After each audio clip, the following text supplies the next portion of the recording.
বাংলার যুবশক্তি নিয়ে big update.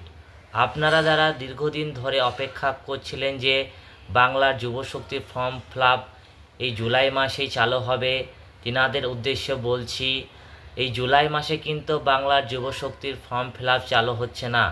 কেননা অন্নপূর্ণা ভাণ্ডার সহ আরও গুরুত্বপূর্ণ স্কিমের কাজ সম্পূর্ণ না হওয়ায় সরকার এখনও সিদ্ধান্ত নিতে পারেননি যে এই জুলাই মাসেই বাংলার যুবশক্তির ফর্ম ফিলআপ চালু হবে। তবে যেহেতু অক্টোবর মাসেই এই যুবশক্তির আর্থিক অনুদান দেওয়া শুরু হবে, তাই আশা করা যায় অন্ততপক্ষে 2 মাস আগে এই প্রকল্পের ফর্ম ফিলআপ চালু হবে। তবে এই নিয়ে খুব বিস্তারিত রাজ্য সরকারের তরফ থেকে একটা নোটিফিকেশন জারি করা হবে, তখনই আমরা বুঝতে পারবো এই প্রকল্পটি কবে আমরা সুবিধা পাব। সুতরাং আমাদের আরও কিছুদিন ওই প্রকল্পের জন্য অপেক্ষা করতে হবে। এইরকম নতুন নতুন তথ্য ও খবর পেতে এবং ভিডিওটি ভালো লাগলে অবশ্যই লাইক, কমেন্ট ও শেয়ার করে দিন।